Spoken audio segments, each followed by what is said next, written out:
Hello,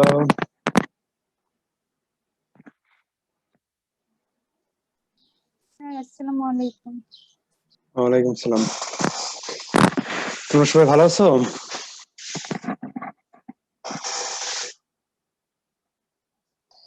জি sir, আপনি ভালো আছেন? আলহামদুলিল্লাহ। তোমাদের অঞ্চলে কিরকম লকডাউন চলতেছে? গাড়ি ঘোড়া চলে কিছু? যার যার অঞ্চলে পাবলিক পরিবহন কি রাস্তায় আছে?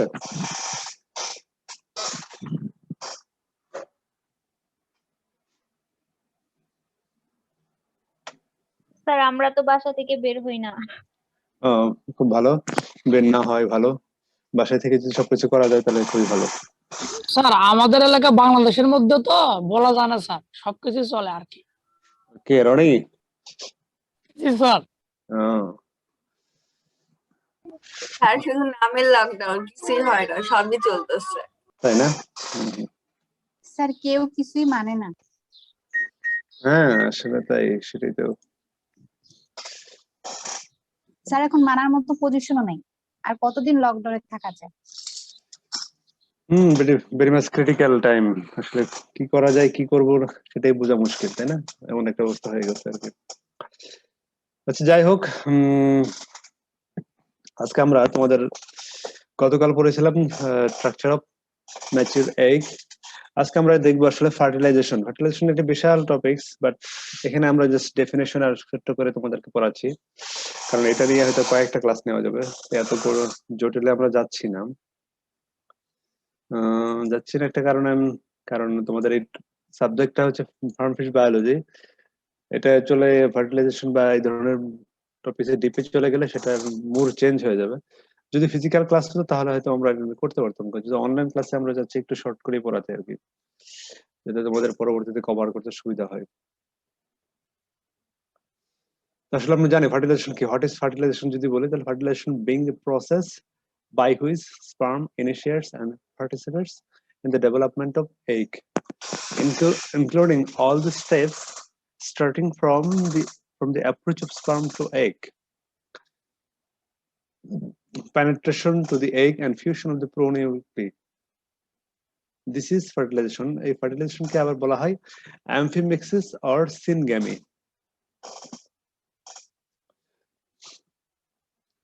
তো আসলে কি কি প্রসেস ঘটতেছে এখানে কিন্তু একটু ডেফিনেশনে বলে দিয়েছে যে fertilization being the process by which sperm initiates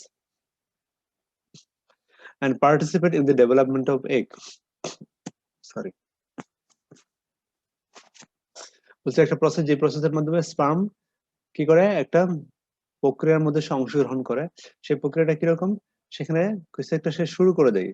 সে শুরু করে দেয় কি ডেভেলপমেন্ট অফ এগ, যে এগের যে ডেভেলপমেন্ট, একটা এগ তৈরি হলো ফিমেল বডিতে, একটা ম্যাচিউর এগ তৈরি হলো।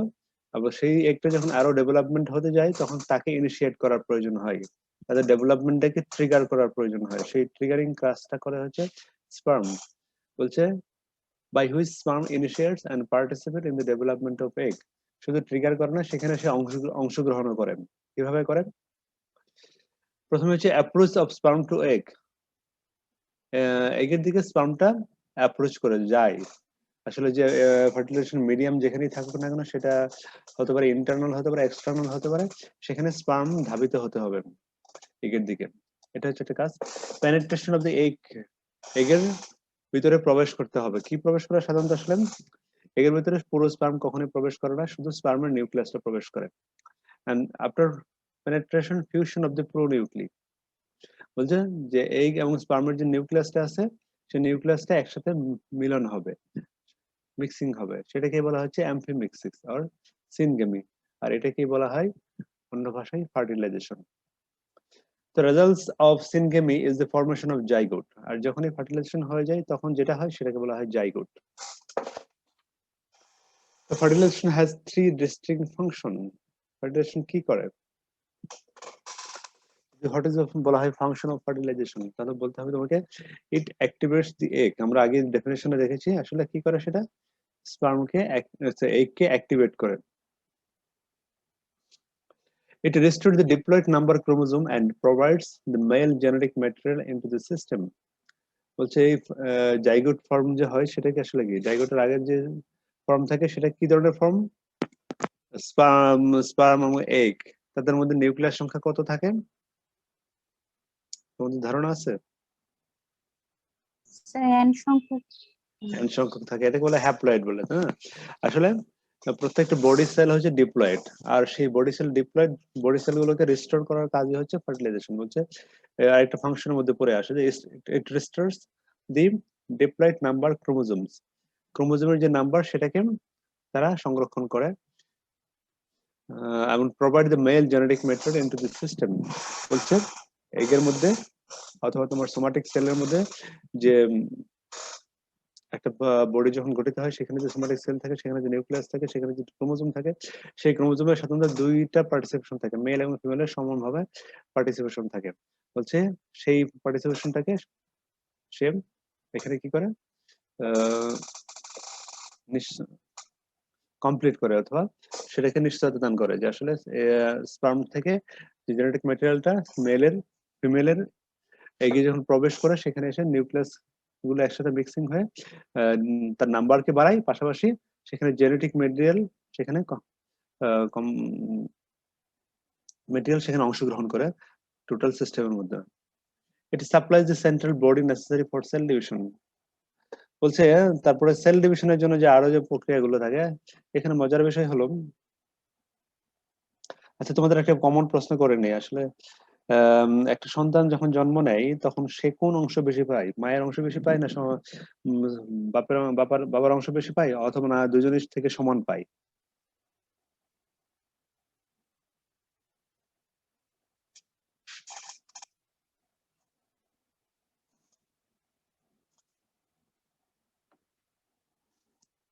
কারো কোনো ধারণা আছে?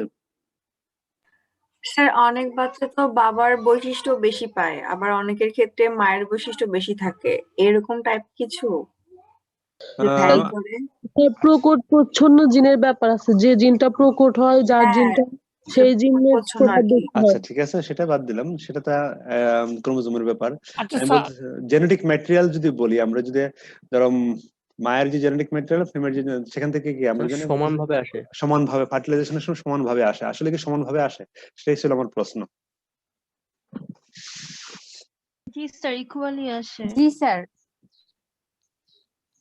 সমানভাবেই আসে। আচ্ছা ঠিকই আছে, সমানভাবে আসে, তবে আসে হলে নিউক্লিয়াসটা সমানভাবে আসে, কিন্তু তারপরও প্রত্যেকটা সন্তান কিন্তু মায়ের থেকে বেশি অংশ পায়। কিভাবে পায়? কারণ বেশি পাই হলো আসলে আম, মায়ের থেকে আসে এগ, বাবা থেকে আসলে স্পার্ম। স্পার্মের শুধু নিউক্লিয়াসটা এখানে ওইখানে যায়, যে এগের মধ্যে যায়, কিন্তু আদার যে মেটেরিয়াল গুলো সেখানে তো যায় না। যেমন এগের মধ্যে আরো কিছু ব্যাপার আছে, যেমন একটা এগ একটা সেল, সেলের মধ্যে কি আছে, নিউক্লিয়াস ছাড়াও আরো কিছু অর্গানেলস আছে, যেমন মাইটোকন্ড্রিয়া থাকে, তারপরে রাইবোজোম থাকে, গোলকে, এই ধরনের যে মেটেরিয়াল গুলো সেগুলো সেলের মধ্যে থাকে। বিশেষ করে মাইটোকন্ড্রিয়াল ডিএনএ বলে আরেকটা ডিএনএ আছে, সেই ডিএনএটা সন্তান পায়। তারা সেটা সেই মাইটোকন্ড্রিয়াল ডিএনএটা আসে হচ্ছে মাদার থেকে। সেভাবে মায়ের অংশ থেকে আসলে সন্তানরা একটু বেশিই পায় মাইটোকন্ড্রিয়াল ডিএনএ। বুঝতে পারছো? ওই যে লাস্টে যে কথা বলছে, it supply the central body necessary for cell division, আসলে যে এই একটা সেল, সেই সেল সে যখন একটা জাইগোট ফর্ম করলো, সেই জাইগোট ফর্ম করার সময় সে নিউক্লিয়াস তো নিল দুই পাশ থেকেই, মা থেকে নিল এবং বাবা থেকে নিল, কিন্তু তারপরে তার যে সেল ডিভিশন, ওই সেল জাইগোটটাকে যে পরবর্তী ধাপে নিয়ে যেতে হবে, সেল ডিভিশন নিয়ে যেতে হবে। পরবর্তী ধাপ কি, জাইগোট ফর্মেশনের পরে কি ধাপ জানো?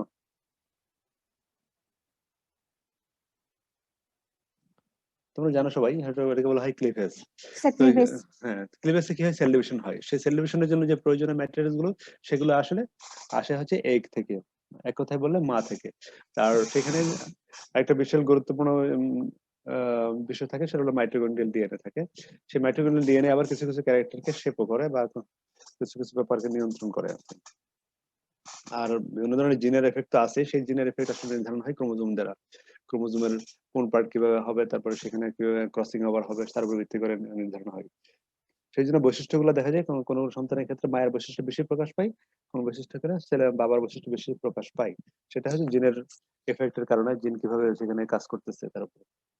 আবার তার উপর নির্ভর করে এনভায়রনমেন্টাল ইফেক্ট আছে, এগুলো অনেক কোনো জেনেটিকে হয়তো জেনেটিক্স যখন পড়বা তখন এগুলো কিছু কিছু জিনিস পড়বা আর কি। এই বিষয়গুলো খুব ইন্টারেস্টিং আবার। এই হচ্ছে আমাদের ফার্টিলাইজেশন নিয়ে এর চেয়ে বেশি আমি আজকে তোমাদের পড়াতে চাই না, আমি সরাসরি ক্লিভেজে চলে যাব।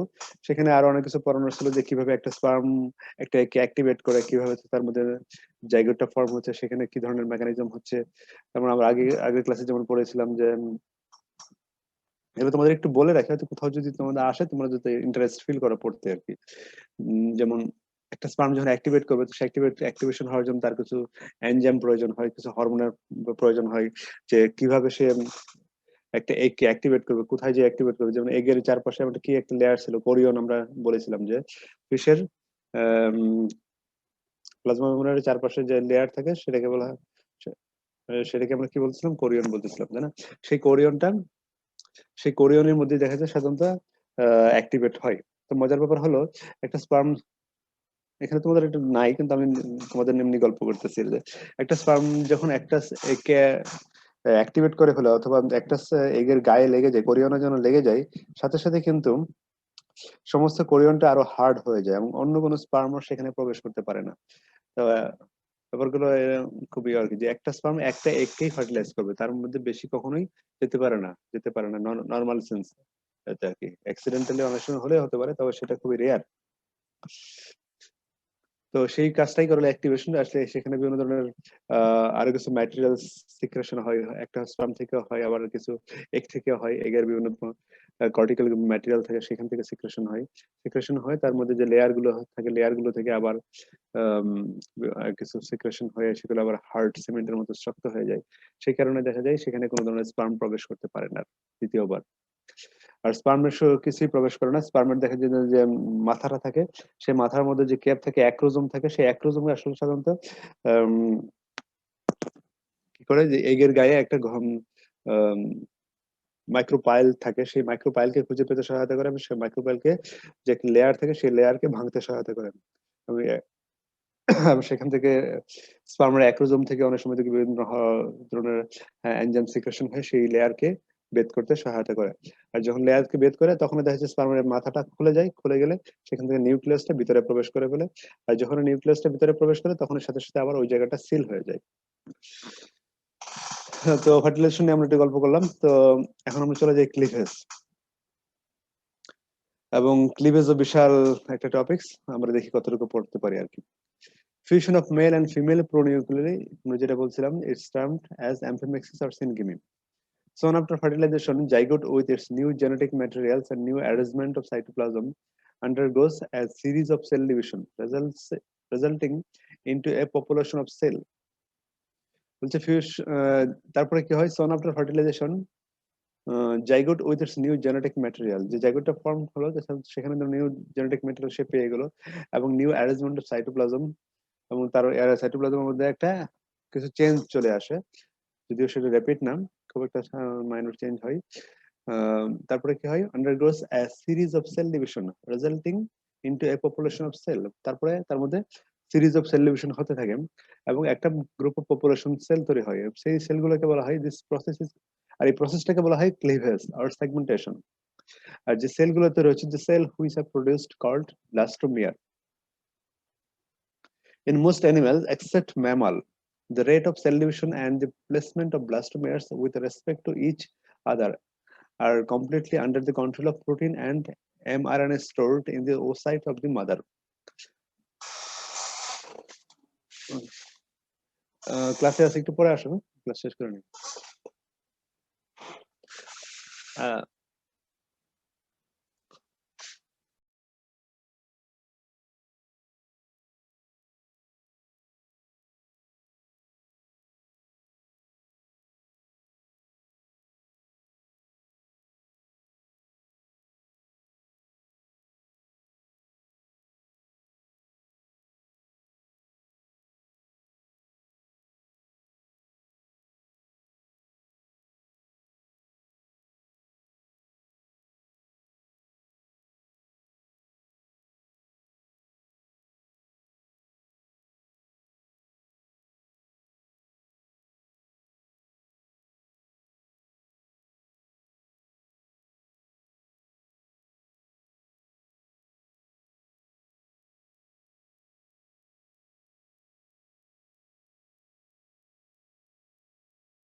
হ্যাঁ, একটু ইন্টারাপশন হয়েছিল আর কি। যাই হোক, তো আমরা ক্লিভেজ নিয়ে কথা বলতেছিলাম।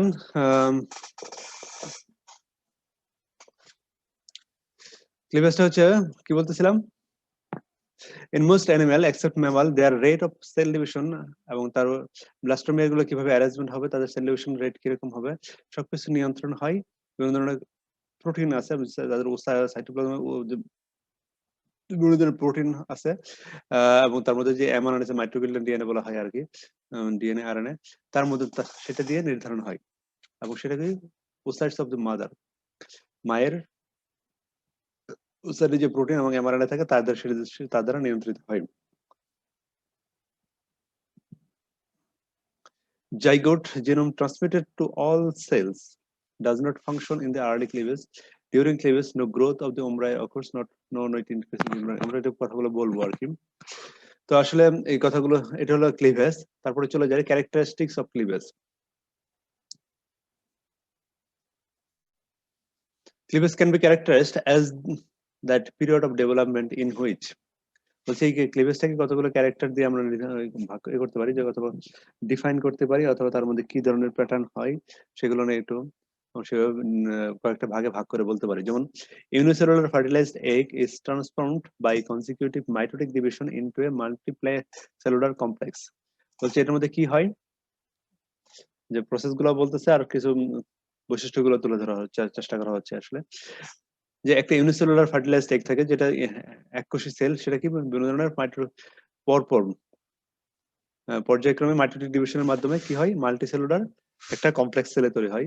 বাট মজার ব্যাপার হলো যে সেলটার মধ্যে আকারে কোনো বড় হয় না, তার মধ্যে অসংখ্য সেল তৈরি হয়, একটা সেল থেকে অসংখ্য সেল তৈরি হয়, কিন্তু অরিজিনালি জাইগোটের যেরকম আকার থাকে, অথবা এগের আকার যেরকম আকারে থাকে সেই আকারটাই থাকে, তার মধ্যে আকারে কোনো ধরনের চেঞ্জ হয় না, এই জন্য বলছে no growth occurs. and general shape of the embryo does not change। বলছে এই সময় তাদের এমব্রায়োনিক যে চেঞ্জ, সেটা বা একই কথা আর কি, যে তাদের মধ্যে যে সেল গ্রোথ হয় না, সেই কারণে তাদের মধ্যে ইমরানের যে চেঞ্জ, সেটা পরিবর্তন বা গ্রোথ, সেটাও লক্ষ্য করা যায় না, একই ধরনের থাকে। Expect for the formation of a cavity in the interior of the blastocoel. এই সেলগুলা থেকেই আসলে এমব্রায়ো ডেভেলপ হয়, যে সেলগুলো তৈরি হয়, আমি যে ব্লাস্টোমিয়ার বলতেছিলাম, সেই সেলগুলো বিভিন্ন অ্যারেঞ্জমেন্ট হয়ে হয়ে কি তৈরি হয়, ব্লাস্ট তৈরি হয়, এমব্রায়ো তৈরি হয়। তো কিন্তু তার মধ্যে তারপরে দেখা যায় তার মধ্যে কোনো ধরনের আকারের পরিবর্তন হয় না, যে এগের যে আকার থাকে সেই আকারটাই সেরকমই থাকে, এবং কিন্তু একটা পরিবর্তন হয়, সেটা হচ্ছে তার মাঝখানে একটা গহ্বর তৈরি হয়, ক্যাভিটি তৈরি হয়, সেটাকে বলা হয় blastocoel. Apart from transformation of cytoplasmic substances into nuclear substance, qualitative change in the chemical composition of the egg are limited। বলছে তাদের মধ্যে যে সাইটোপ্লাজমের যে নিউক্লিয়ার সাবস্টেন্স গুলো থাকে, বিভিন্ন অর্গানিজ গুলো থাকে, সেগুলোর মধ্যে অ্যারেঞ্জমেন্ট চেঞ্জ হয়, বাট তাদের মধ্যে কোয়ালিটেটিভ কোনো ধরনের চেঞ্জ হয় না, বা তাদের কম্পোজিশনও কোনো ধরনের চেঞ্জ হয় না। The constituent parts of the cytoplasm of the egg are not displaced to any great extent and remain on the whole in the same position as in the egg at the beginning of cleavage। বলছে সাইটোপ্লাজমের যে এগের সাইটোপ্লাজমের যে বিভিন্ন ধরনের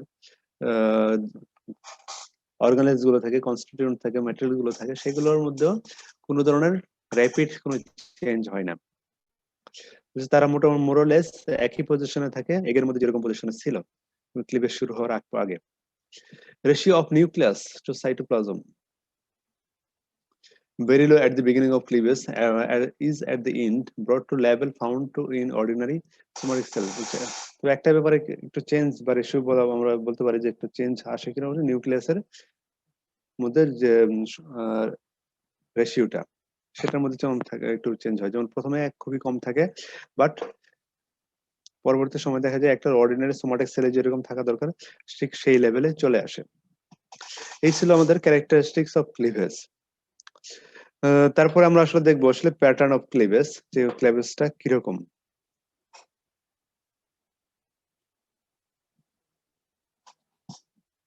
The cleavage is very well coordinated process under the genetic regulation. বলছে এই যে ক্লিভেজটা হচ্ছে প্রত্যেকটা অ্যানিমেলের ক্ষেত্রেই এই ক্লিভেজটা হয়। এটা হওয়া প্রয়োজন, না হলে তোমাদের ইমব্রায়ো ডেভেলপ হবে না। ইমব্রায়ো না হলে লার্ভা হবে না, লার্ভা না হলে ফিটাস হবে না, ফিটাস না হলে পূর্ণাঙ্গ একজন অ্যাডাল্ট হবে না, বা যে কোনো অর্গানিজম হবে না। তো ক্লিভেজটা হচ্ছে ফার্স্ট ধাপ আফটার ফর্মেশন অফ জাইগোট। বলছে cleavage is very well coordinated process under the genetic regulation. Genetic regulation ক্লিভেজটা হচ্ছে very much well coordinated process, genetic regulation. বলছে সেলের মধ্যে যে জেনেটিক ম্যাটেরিয়াল গুলো থাকে সেই জেনেটিক ম্যাটেরিয়াল গুলো আসলে নির্ধারণ করে কিভাবে ক্লিভেজ হবে। এটা খুবই ইন্টারেস্টিং। এবং ক্লিভেজ হয়ে যে সেলগুলো তৈরি হয় সেই সেলগুলোর অ্যারেঞ্জমেন্ট কিরকম হবে সেটাও নির্ধারিত, পূর্ব নির্ধারিত। যে এখানে যে অসংখ্য সেল তৈরি হলো, হাজার হাজার সেল তৈরি হলো, সেই সেলগুলো কি হয়, অ্যারেঞ্জমেন্ট হয়ে কি হয়, একটা মাঝখানে একটা গহ্বর তৈরি করে তার পাশে ছড়িয়ে যায়, তখন আবার এটার নাম চেঞ্জ হয়ে যায় আর কি। এই ক্লিভেজ হওয়ার পরে সেই ধাপগুলোর কারণে দেখা যায় আবার এই অ্যারেঞ্জমেন্ট অনুযায়ী এই এগের আকারটাও বড় হয় এবং তাদের নামগুলো চেঞ্জ হয়ে যায়। এগুলো আমরা হয়তো বা পরবর্তী সময়ে দেখবো। The pattern of development is determined by two parameters. বলছে এই ক্লিভেজের প্যাটার্ন, ডেভেলপমেন্টের প্যাটার্নটা দুটো প্যারামিটার দ্বারা নির্ধারণ করা যায় বা করা হয় সাধারণত। কিরকম? Amount and distribution of yolk within the cytoplasm. যে একটা সেলের ইয়ক ক্লিভেজ কিরকম হবে এবং তার প্যাটার্ন কিরকম হবে সেটা কতগুলো ফ্যাক্টর অথবা কতগুলো প্যারামিটার দ্বারা নিয়ন্ত্রিত হয়। তার মধ্যে একটা হচ্ছে yolk, amount and distribution of yolk within the cytoplasm. সাইটোপ্লাজমে কিরকম পরিমাণ ইয়ক ম্যাটেরিয়াল আছে এবং তার ডিস্ট্রিবিউশনটা কিরকম। আমরা গত ক্লাসে দেখেছিলাম যে আসলে এগের যেমন ক্লাসিফিকেশন করা যায়, যেমন অ্যালিসিথাল, মাইক্রোলিসিথাল, তাই না, on the basis of yolk material. সেই ইয়ক ম্যাটেরিয়াল ভিত্তি করেই এখানে ক্লিভেজটা নির্ধারণ হয় আসলে তার কোন অ্যানিমেলের ক্ষেত্রে কি ধরনের ক্লিভেজ হবে। Factor in the cytoplasm influencing the angle of mitotic spindle and the timing of its formation. বলছে সাইটোপ্লাজমে কিছু ফ্যাক্টর থাকে যেটা এখানে ডিফাইন করা হচ্ছে না, বলছে অনির্ধারিত ফ্যাক্টর। যে সেই ফ্যাক্টর গুলো আবার কি করে, যে সেল ডিভিশন হওয়ার ক্ষেত্রে তোমরা তো মনে হয় mitotic cell division, meiotic cell division পড়ছো, কোথাও না কোথাও পড়ছো। এই অনার্সে পড়েছো, এসএসসি তে তো পড়েছো, অনার্সে কি পড়েছো ফিশারিজ ভর্তি হওয়ার পরে? জি স্যার। জি জি স্যার। কোন সাবজেক্টে? জেনেটিক্সে। জেনেটিক্স। তাহলে তো ভালো, তো তোমরা জানো আর কি, তাই না, যে সেল ডিভিশন হওয়ার জন্য বিভিন্ন ধরনের স্পিন্ডল ফরমেশন হতে হয়। সেই স্পিন্ডলের অ্যারেঞ্জমেন্টটা কিরকম হবে এবং কখন ফরমেশন হবে এটা হচ্ছে সাইটোপ্লাজমের বিভিন্ন ফ্যাক্টর দ্বারা নিয়ন্ত্রিত হয় এবং সেটাও নির্ধারণ করে আসলে ক্লিভেজের প্যাটার্ন। তাহলে কি হচ্ছে,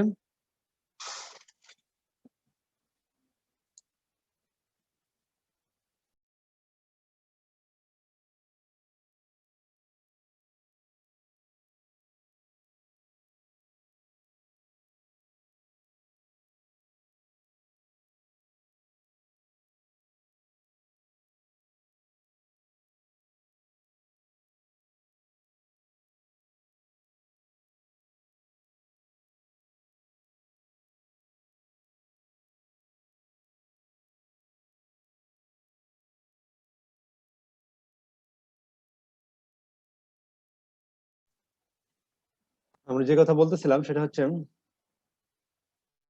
amount and distribution of yolk determine where cleavage will occur and will be size of the blastomere. বলছে এই ব্লাস্টোমিয়ারের সাইজ কিরকম হবে এবং কোথায় কখন কিভাবে ক্লিভেজ হবে সেটা নির্ধারণ করে আসলে amount and distribution of yolk. In general yolk inhibits cleavage. সাধারণত ক্লিভেজের প্যাটার্নটাকে বলছে ফুল, মানে ইয়ক বেশি থাকলে ক্লিভেজটা কিরকম হবে, পার্শিয়াল হবে না ফুল হবে না কি হবে সেটা আসলে এই জন্য বলছে yolk in general yolk inhibits cleavage. Yolk যত বেশি থাকবে ক্লিভেজের পরিমাণটা তত কম হয় বা ক্লিভেজের ধরনটা চেঞ্জ হয়, এখানে এটাই বোঝানোর চেষ্টা করছে। Zygote with relatively little yolk undergoes complete cleavage. সেটাই বলছে যে জাইগোটে যদি খুব কম পরিমাণে ইয়ক ম্যাটেরিয়াল থাকে সেই যে ক্লিভেজটা হয় সেটাকে বলা হচ্ছে কমপ্লিট ক্লিভেজ হয়, and by এটাকে বলা হয় holoblastic cleavage। আর zygote with high amount of yolk undergoes incomplete cleavage or meroblastic cleavage. তাহলে আমরা দেখতে পাচ্ছি ক্লিভেজ হচ্ছে দুই ধরনের, on the basis of yolk material. Yolk material যদি বেশি থাকে তখন সেটা যেটাকে ক্লিভেজ হয় সেটাকে বলা হয় ইনকমপ্লিট ক্লিভেজ, আর যে ম্যাটেরিয়াল যদি কম থাকে সেটাকে বলা হয় কমপ্লিট ক্লিভেজ, হলোব্লাস্টিক ক্লিভেজ, আর এটা বলা হয় মেরুব্লাস্টিক ক্লিভেজ। এই ক্লিভেজ গুলোকে আরো ক্লাসিফিকেশন করা যায়, যেমন আমরা বলি যেমন holoblastic cleavage is again divided into 3 types. একটাকে বলা হয় রেডিয়াল, আরেকটাকে বলা হয় স্পাইরাল, আরেকটাকে বলা হয় bilateral. holoblastic cleavage is again divided into 3 types: radial, spiral and bilateral. আর আরেকটা হচ্ছে মেরুব্লাস্টিক, যেটা আমরা ইনকমপ্লিট ক্লিভেজ বলতেছিলাম, সেটাকে বলা হচ্ছে ডিসকয়েডাল ক্লিভেজ, আরেকটা হলো সুপারফিশিয়াল ক্লিভেজ। তাহলে মূলত ক্লিভেজ আমরা কয় ধরনের দেখতে পেলাম? দুইয়ের ভিতরে 5 ধরনের ক্লিভেজ দেখতে পেলাম। একটা হচ্ছে রেডিয়াল ক্লিভেজ, স্পাইরাল, বাইলেটারাল, আর একটা হচ্ছে ডিসকয়েডাল, আর একটা হচ্ছে সুপারফিশিয়াল। তো কোথায় কোন ধরনের ক্লিভেজ হয় তার একটা চার্ট আমরা দেখি একটু, এখানে দেখলে আমাদের অনেক কিছু ক্লিয়ার হতে পারে আর কি, এবং আমাদের তাদের এক সম্বন্ধে ধারণা হতে পারে। যেমন হলোব্লাস্টিক ক্লিভেজ, তারপর হচ্ছে মেরুব্লাস্টিক ক্লিভেজ। তো হলোব্লাস্টিক ক্লিভেজ কাদের হয়? যেমন আইসো পজিশন অফ ইয়ক, যেমন আইসোলেসিথাল, অলিগোলেসিথাল, আর এটা হচ্ছে মেরুলেসিথাল, যাদের তাদের ক্ষেত্রে হয় হলোব্লাস্টিক ক্লিভেজ। এবং টাইপ গুলো কিরকম হয়, বা ক্লিয়ারে বলা হচ্ছে, ক্লিয়ারটাকে বলা হচ্ছে ক্লিভেজ সিমেট্রি, রেডিয়াল, স্পাইরাল, আর এটা হচ্ছে বাইল্যাটারাল। উদাহরণগুলো বলা হচ্ছে একাইনোডার্ম, মোস্ট মলাক্স, অ্যানালিডস, ম্যামাল, অ্যাম্ফিবিয়ান এন্ড হচ্ছে অ্যাম্ফিঅক্সাস। এদের ক্ষেত্রে এই ধরনের ক্লিভেজ হয়, এক কথা বলে হলোব্লাস্টিক ক্লিভেজ হয়। তারপর হচ্ছে মেরুব্লাস্টিক ক্লিভেজ, কাদের ক্ষেত্রে হয়? টেলোলেসিথাল, আর এটা হচ্ছে সেন্ট্রোলেসিথাল। এদের ক্ষেত্রে হচ্ছে মেরুব্লাস্টিক ক্লিভেজ হয়। এবং দুই ধরনের ক্লিভেজ, একটা হচ্ছে ডিসকয়েডাল, আর এটা হচ্ছে সুপারফিশিয়াল। এবং উদাহরণগুলো হচ্ছে cephalopod, reptiles, fish, birds and most arthropod. এদের ক্ষেত্রে হচ্ছে এই ধরনের ক্লিভেজ হয়, ডিসকয়েডাল, আর এটা হচ্ছে সুপারফিশিয়াল ক্লিভেজ। তো আমি যেতে পারি হয়তো তোমাদের প্রত্যেকটা ক্লিভেজের ভিতরে যাওয়ার পড়ানো যেতে পারে, তবে মনে হয় না তোমাদের এই টপিকসে এটা খুব জরুরি কিছু। তবে নামগুলো তুমি যদি মনে রাখো, একটা হচ্ছে রেডিয়াল ক্লিভেজ, তোমাদের অ্যাসাইনমেন্ট দেওয়া যেতে পারে, এটা একটা ভালো কথা মনে হলো, তাহলে তোমাদের একটু জানা হয়ে যাবে। রেডিয়াল হলোব্লাস্টিক ক্লিভেজ যেমন কিরকম ক্লিভেজ, ছবি দেখো, ছবি দেখো, ছবি দেখে তোমাদের ক্লিভেজের প্যাটার্নটা তোমরা একটু ধারণা করতে পারো যে কিরকম হচ্ছে আর কি। এটাকে বলা হয় রেডিয়াল ক্লিভেজ। তারপরে আরেকটা হচ্ছে ক্লিভেজ ইন অ্যাম্ফিঅক্সাস। অ্যাম্ফিঅক্সাসের ক্ষেত্রে যে ক্লিভেজটা হয় সেটা হচ্ছে হলোব্লাস্টিক ক্লিভেজ।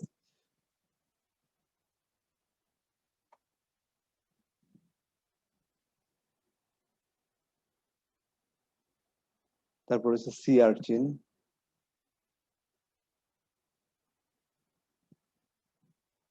যেমন এটা হচ্ছে স্পাইরাল ক্লিভেজ, সাধারণত শামুকের, মলাক্সের ক্ষেত্রে হয় এই ধরনের ক্লিভেজ।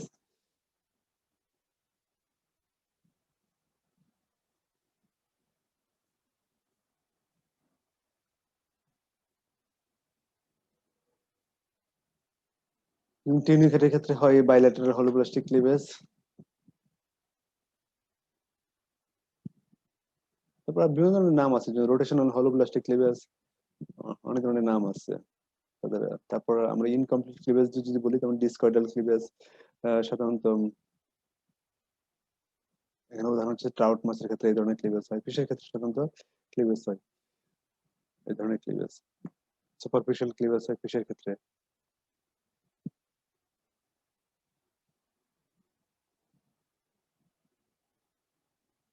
তো এই ক্লাসিফিকেশন বা ডিটেলস টাইপ নিয়ে আমরা হয়তো তোমাদের কথা না, আপাতত বলবো না, অবশ্যই যদি সুযোগ হয় মনে করি তাহলে হয়তো বলতে পারি। তো আপাতত তোমাদের খালি জেনে রাখার জন্য জানালাম যে আসলে ক্লিভেজটা কত ধরনের ক্লিভেজ, এবং সেটা ক্লিভেজের প্যাটার্ন গুলো কিভাবে নির্ধারিত হয়, এবং কখন হবে, কিভাবে হবে, এবং তার কিছু উদাহরণ, এবং ক্লিভেজ কাকে বলে, ক্লিভেজের ক্যারেক্টারিস্টিক আর ফার্টিলাইজেশনের ক্যারেক্টারিস্টিক। ক্লিভেজ নিয়ে কি তোমাদের আরো কোনো আগে কোনো ক্লাস হয়েছে কোনো এর চেয়ে বেশি?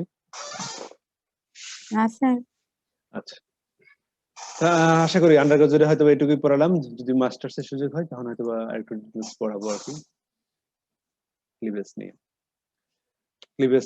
তারপরে ক্লিভেজের তারপরে যে আরো ধাপগুলো আছে সেগুলো নিয়ে আরো কথা বলা যেতে পারে সামনের ক্লাসে। প্রত্যেকটা ধাপ নিয়ে ক্লিভেজ নিয়ে আজকে যেমন কথা বললাম, আরো যে ধাপগুলো আছে ক্লিভেজ, মরুলা, গ্যাস্ট্রুলা, বাস্ট্রুলা, তারপর অর্গানাইজেশন, এইগুলো নিয়ে কথা বলবো ইনশাআল্লাহ সামনের ক্লাসে। তা আজকে ক্লাসে বলো তোমাদের কোনো প্রশ্ন আছে কিনা। আমি অল্প অল্প করেই পড়াচ্ছি, কারণ টপিকসটা একটু তোমাদের কাছে নতুন মনে হতে পারে, তাই না? আমার কাছে আমার ধারণা নতুনই, এই জন্য অল্প করেই পড়ালাম যাতে তোমাদের মাথায় সহজে ক্যাচ করতে পারো আর কি। বলো তোমাদের এটুকুর মধ্যে কোনো প্রশ্ন আছে কিনা।